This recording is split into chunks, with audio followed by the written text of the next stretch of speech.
Live from Nashville, Tennessee, it's theTHREE with the Studio C Band.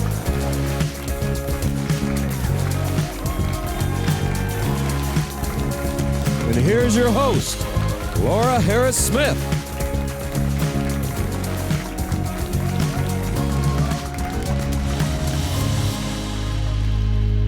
Hi everybody, welcome to theTHREE. I'm Lara Smith and I'm glad that you've joined us today. If you saw last week's episode, first of all, if you didn't, go to theTHREE.tv and check it out. I had Kevin and Sam Sorbo here with us for a full half hour. We talked about so many things like countless movies, countless books. They are a media machine and a power couple, I always call them.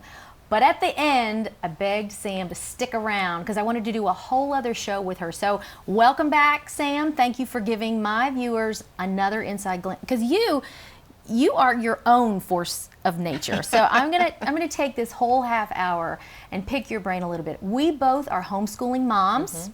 Yay, homeschooling. Yay. Homeschooling. So we 2 years ago just graduated our last child. We have 6, and so we had 24 years of homeschooling. Wow. And actually, as of this last week, are finally empty nesters. It's been just, I don't even know how to describe what we're going through right now. It's weird, but right? It is, because it's very weird. Because they're there. All You're used to them there. 24/7. Right, and so now empty nest is like, it's a different thing than the sort of gradual distancing of the child from the parents. There's no weaning off. And they're coming back. I once tallied up how many they're not hours. really gone. No, and I've got 10 grandkids now, but they're always skeptics. But one time I just sat down and did the math to figure out how many hours I would have missed with each child had I not homeschooled them. It was 40,040 hours. Right. Times 6, that's like 250,000 hours I would have missed, So you know? So it's funny because my son, my oldest is 18, and he's actually headed out today for his first conference all by himself. That's he's going to wonderful. a social media influencers conference thing that he just arranged. He's like, I really want to go to this, bought his own ticket. Anyway, I called him because I was speaking to somebody here at the NRB and I wanted to bring him up to date, and I couldn't get him off the phone. And I had to go because I had a live interview that I had to go. And I couldn't get my son off the phone. And I'm like, when is this scenario played out in dramas anywhere or, you know, on TV or whatever? Is that the mom needs to get her son off the phone, but he doesn't want to get off the phone. Wow. And that is a product, that's a result of home education. People don't understand why. They don't understand the benefits. And it's because they've been taught. I was going to say, why do you think that is? Yeah. Yeah. It's because they've been taught so much that's untrue. And they've gleaned so much that's untrue from the system because the system is broken. All right. And the weird thing is, everybody agrees the system's broken. Everybody knows that our education system is troubled. You're right. And it's not working. And yet, why is it that we're so sort of lackadaisical about that and willingly just sending our kids into that system? We know it's broken. Oh, well, what else can I do? And the reason is because we've been taught that we can't do anything else. And by the very system that's broken. And the reason that you should home educate your children is because they're your kids. Well, that's the main reason. So, okay, tell us about this. This is your book, and we've got 3 to get to here, but I love this one because it's an inspirational journey from self-doubter to homeschool advocate. Yeah. Come on, tell me everything. Well, I doubted myself. I did not. Here's what happened. In 2nd grade, the school was failing. Not failing my son, like they were just failing. And I was there a lot, and I saw it going on. I saw it happen. I remember one day I went to school, and the teacher said, "This was great because today was great because I put the really troublesome child next to your boy, and your boy just did 40 minutes of math with him, and it was just great. And I think he actually learned something." And I'm like, okay. And the little voice in my head's like, not his job. And you know, here's the thing.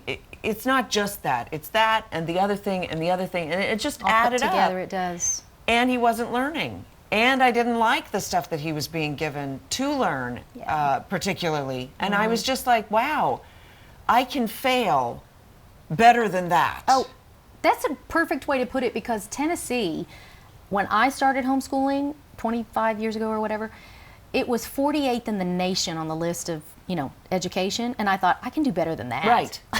That's really how I started. And I think California is like 50th or something. I mean, it's scary. It's getting lower. And I just said, I can fail and still improve on what's happening there. And most people won't recognize that because the school system has taught them that they can't do anything that they haven't been formally instructed in. Exactly. Have to have a degree, all of that. I remember where I was standing when I was sold on the concept.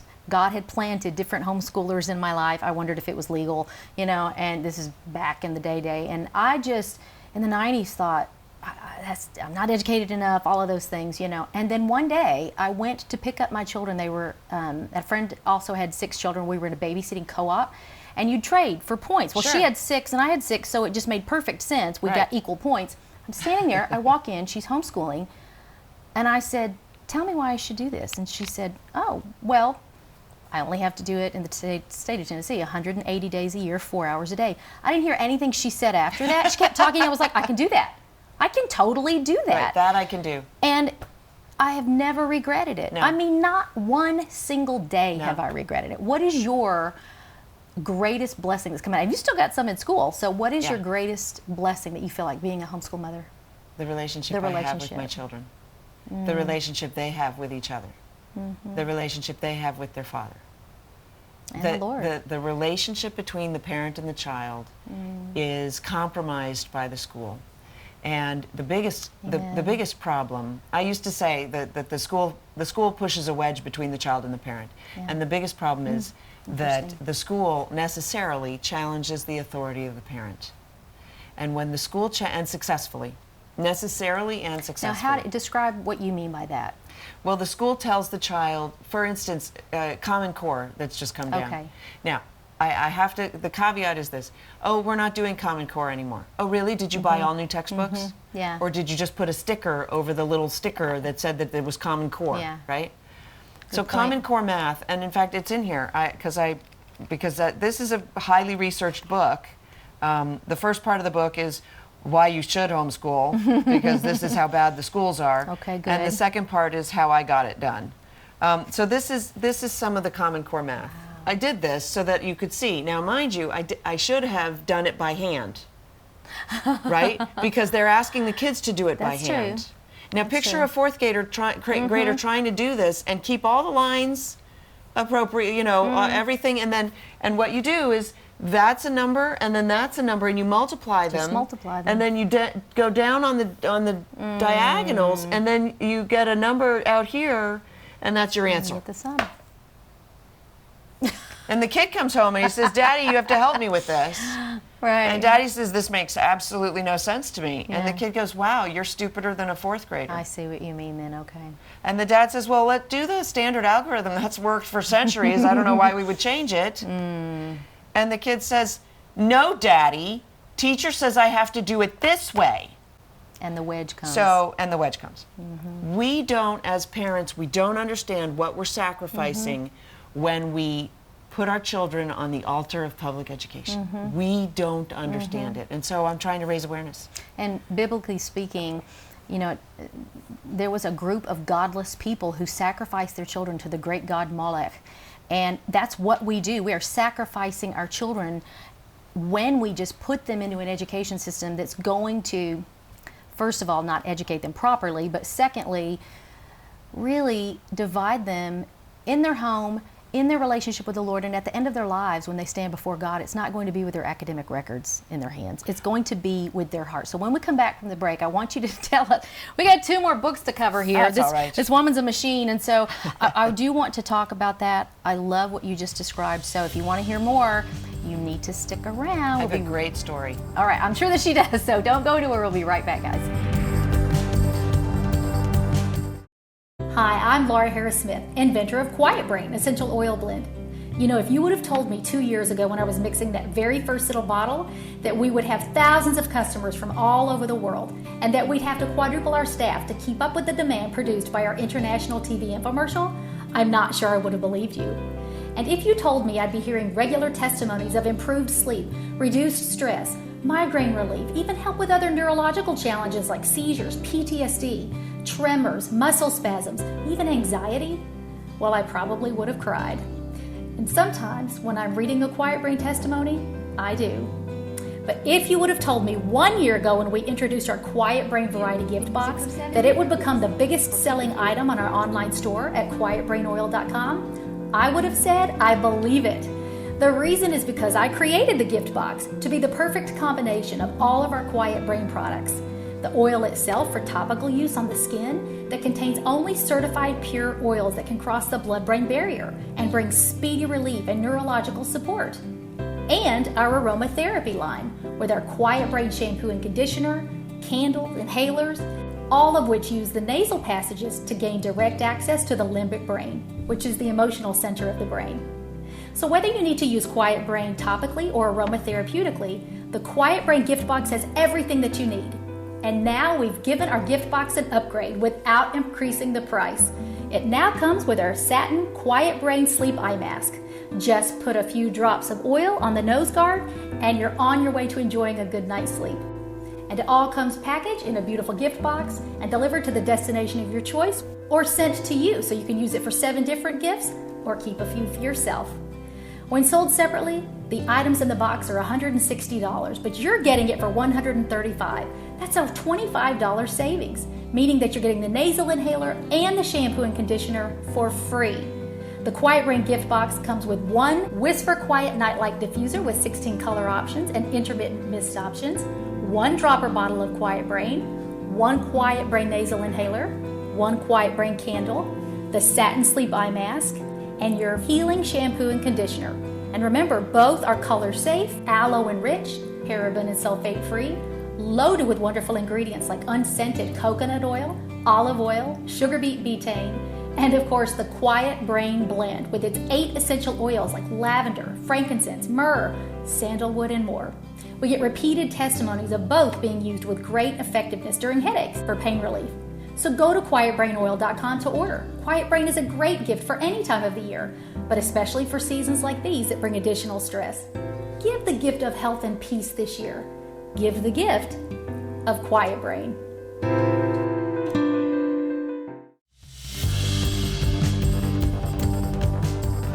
Hi everybody, I'm Lara Smith. Welcome back to The3. We're talking about education today. We're talking about your kids and why we want to convince you, yes you, that you can homeschool. You know, I believe every parent homeschools, some part-time, some full-time, but I really want to encourage you today to get a couple of resources that are going to convince you. I'm here with Sam Sorbo today, and we're talking about this book, They're Your Kids, and we're going to get into here, Teach from Love. Sam, tell us about this one. We talked a little bit about it when you were with us before, but I want to know more. Okay. Before I go there, I want to share a story with you. Oh, yes. Tell the story.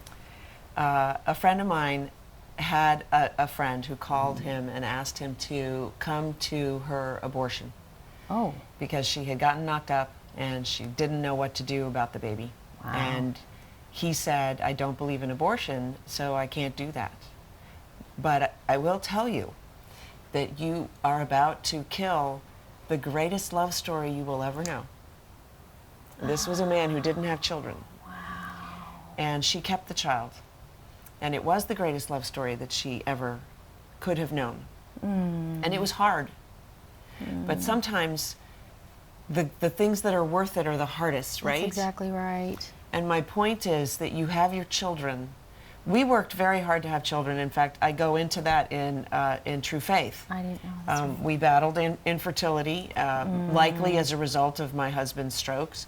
And when you sacrifice your children on the altar of whatever it might be, convenience, they tell me to do it, I'm just following directions, everybody does it, you know, all of the different reasons that people have to send their children to a public institution every day. You are putting at risk the greatest love story of your life. And parents say, I've had teachers say to me, I could never homeschool my kids. I'd kill them by Wednesday. Right. And I'm like, I've heard it. I've heard all of it.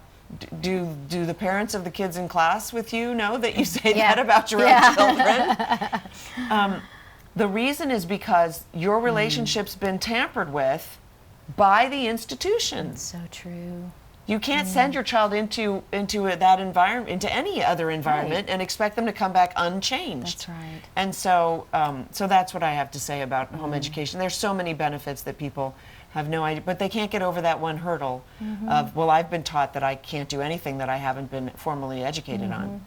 Out of educating my children, and we joined a co-op, by the way, and there are lots of resources, as you know. We did that So too. there are lots of different ways to get it done. I have a friend who hired retired school teachers to home educate his children because his wife just refused. And his oldest just graduated Harvard, and she's studying at the Sorbonne or somewhere. Like, it's crazy, you know. And people say, I don't have the patience to teach my children. And I say, maybe God gave you children to teach you patience. Wow. That's a really good point. Right? Kind of profound, Yeah. right? The thing that I loved most about homeschooling, besides the relationship that I still have with all 6 of my adult children now, is that I had total control of my schedule. I wasn't having to go to the PTA meeting. I was told times 6, and I was suddenly able to say, hey, the president's in town, and we're going to spend tomorrow trying to get in to see the president. Cool. So we have school off. Right. You know, and I can't tell you how many times we chased down politicians with baby strollers, and you couldn't even get close now. But that's one of the things that I love. So tell me, you have so many resources in this, but pajamas. Can I just tell you that my kids never, they would say, sum it up. our yard was the bus stop for metro schools. Oh. And so I would sometimes open the shades and go, see those kids out there in blizzard at 6 a.m.? Well, so they would always ask, why don't we get snow days? And so one day I said, when you see snow or when you see ice on the stairs between your bedroom and the kitchen table, you can have a snow day. Right. So one day we woke up, Chris and I, and we found that it was a metro snow day, and we had a big bag of ice from a party we just had, and we literally took the ice and spread it from all of their bedroom doors down the stairs, and we yelled, snow day! Oh, and they woke up fun. and we let them go out and play. Okay, That's you've fun. got to, listen, Okay. I want you to tell me what's in this, because we didn't get to touch on it last time. So patience is, patience was Is it a word of a day kind of a thing? Yeah, or? no, well, it's a devotional devoted to godly virtues. So we want to wonderful. look, the school system was developed originally, the public schools were developed to impart godly virtues. Right. This book does that because the schools aren't doing it anymore. And so if you know a teacher in a public school, they can use this. That is amazing. It's devotions. It's one a day for the number of weeks of the school year, and every week is a different dual godly virtue, two virtues together, and That's great. and it all emanated from that word patience. Okay, where can they get these 3? We talked a lot about true faith in our last episode where Kevin was here with us. Go to theTHREE.tv. You're going to see what that's about, but where can they get them? So samsorbo.com is my website. Okay, I sell let's do all the that. books there.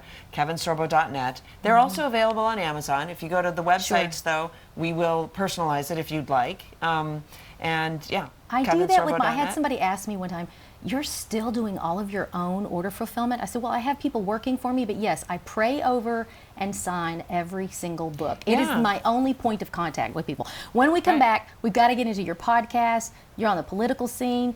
You're like busier than me, I think. I don't know. We're world changers. Okay, so we've got one segment left, and we're going to spend it wisely. Come right back. You're watching The 3. Hi, Lara Smith here, and you know by now that it's a passion of mine to see people get healthy body, mind, and spirit. As a nutritionist and as someone who almost lost her life due to a lack of proper sleep, I'm convinced that sleep is the most important but the least emphasized puzzle piece for total body health. I created my Quiet Brain Essential Oil Blend to offer support to sufferers of migraine, tremor, PTSD, anxiety, seizures, and more. But one of the most frequent testimonies we get from all over the world is that it helps with insomnia. People are sleeping better with Quiet Brain. But my other passion is helping people hear God's voice, not just during the day while awake, but also at night while they sleep and dream.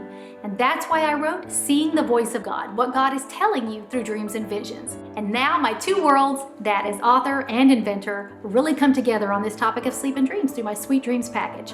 You get one rollerball bottle of Quiet Brain, which is comprised of lavender, frankincense, myrrh, sandalwood, and more, and a copy of Seeing the Voice of God, complete with a 1,000 symbol dream dictionary for interpreting your dreams, and instructions on which vitamins and minerals to help you better remember your dreams. Sleep is the mattress of dreams, so grab this offer while it's still available. One copy of Seeing the Voice of God and one rollerball bottle of Quiet Brain for easy application. And, while supplies last, a free Quiet Brain satin sleep eye mask. So take back your sleep with Quiet Brain and take back your dreams with Seeing the Voice of God. Order today at quietbrainoil.com. Hi everybody, welcome back to The Three. I'm Lara Harris Smith. I've got Sam Sorbo on my couch today, and we have been talking about all of her books. Teach from Love, They're Your Kids, don't forget that. And of course, Husband Kevin, True Faith, their new book. You're as prolific with books as you are with children. You're like me, like book baby, book baby, book baby. But I teased everybody right before I want you to talk about your podcast. Your show, like you have a little bit of everything in there. Not just education, like politics, all of it. Tell us anything we need to know about it and where to see it. So the Sam Sorbo show is available at mojo50.com, live weekdays at 3, and then it's also podcast thanks to Salem Media at Mike Gallagher's website, so mikeonline.com. Okay. And I cover everything because what I used to say is I talk about politics and religion, right? Yeah. They're the only two things really worth talking about, right? Those are the crucial things that we're dealing with in our lives today. Which is why people tell us to avoid them. But and that is exactly because there is a culture that seeks to shut down conversation. And do you know why? This is what's fascinating. Think about how wealth is created. Wealth is created literally out of thin air in the exchange. So if you give me $20 and I give you a book, well, I've got a ton of these books, right? So $20 sounds good to me. Give me $20. Yeah. And then you get the book and you're like, well, I had money to spend, but now I have a book and I can learn something and I can read something, right? And in that exchange, we both end up wealthier. Right. That's a brilliant thing. Win-win. That's an amazing thing. Well, it works in conversation too. So I'm imparting ideas and I'm gleaning from you. And we're doing this exchange of ideas and we're generating wealth. We both feel more... I say plussed. I like to plus people. I love that. Okay. Don't take away from them. That plus works. Them. What is the left trying to do? Silence. Yeah. Because the left is a poverty mentality. It seeks to impoverish people. Why are they fighting for minimum wage? I have a friend who says, I'm not fighting for minimum wage, I want maximum wage. Why would I focus on minimum wage? That's great. And so our culture is at a crossroads in a sense.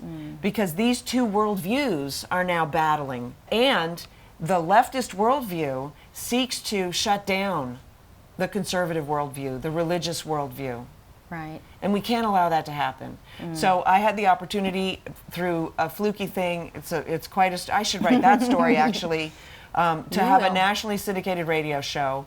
I did that for about 4 years, and then we did the movie Let There Be Light, which was another God story. Yes. In fact, the story of Let There Be Light is in True Faith because it is such a miracle story. That's why the back of the book says Marriage and Movies and Miracles. Oh my. Oh my. And so literally I'm stepping out in faith because I feel like God has absolutely purposed my life for me, and my job is to show up and apparently blab a lot. And so that's what I do. So I have a lot of fun on the show. I had somebody come up to me and say, I love your show, but you need more humor. And so I make a concerted effort to keep some of it light. Right? That type thing, and, right? And we had a blast, and it's just fun. I do have a lot of guests. There are a lot of people out there who are battling the culture, battling for the culture. We have been privileged to grow up in the greatest nation in the history of the world, likely the greatest nation ever to be, because it was founded on Judeo-Christian principles, namely that of freedom more than anything else, and the individual sovereign. And we are all sovereigns in this nation. We are the people Yeah. And the government is of the people, by the people, and for the people. And the left seeks to disabuse us of that notion and to tell us that the government should be all powerful, and they are wrong. And if we don't stand up and make a stand and claim it, come on, preach. you know, name it to claim it, then we will lose it. That's right. Because there are people who seek power. And they won't stop until they either get shut down or they get it. So yes, please join me on the radio show. And this book, I had somebody write to me about They're Your Kids and say, you need to release the first half of this book as a political tract. because the left has infiltrated our schools. Well, that's the thing, is that it's all, they say they want a separation of church and state. They don't. But they want to invade. They want to silence the church. Yeah, they want to shut it up and shut it down. Okay, I feel like just in the minute that we have left, I want you to just look right into your camera. There's a homeschool mom to be who is not thinking clearly about this. She thinks she can't do it, in fact. You're going to get me emotional. I know that I am, but I just felt like the Holy Spirit said there's someone watching and they're on the fence. What do you want to say to her? Or him? Sorry. I love you and I love your children. And the greatest thing for them is to know that you love them enough to do right by them and keep them home with you because they love you and they want to be with you. Yeah. And your job is to make that happen. That's your job as a parent. That's what the Bible says. That's what God wants for your children. The Bible never says, let the state educate your child. The Bible never says, let the church educate your child. That's right. The Bible's very clear. I think it's 6 instances the Bible says the parents educate the children. In 2 instances, it's the grandparents that are also enabled with that task. But your children are depending on you, and you can do it. I'm here to tell you you can do it. I didn't think that I could, but that's why I wrote the book, to empower parents. Because the power's being drained from the people. That's right. By this movement that we have. And I want you to feel powerful in your life so that your children can grow up and go, I can be powerful too. Right. And it's a beautiful thing. And one of the things that I was most concerned about was, how can I afford it? How can I afford the education? And one of the smartest things I did the first year is I didn't know what else to do. I bought a book called Homeschool Your Kids for Free.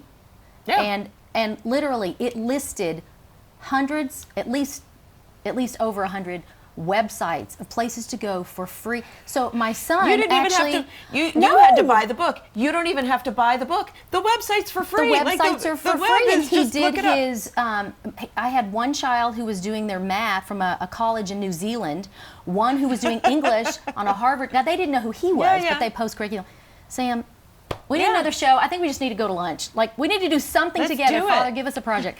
You're amazing, and you're a good friend. Thank you for joining us again. And thank you for joining us again, everybody. We'll see you next time on The Three.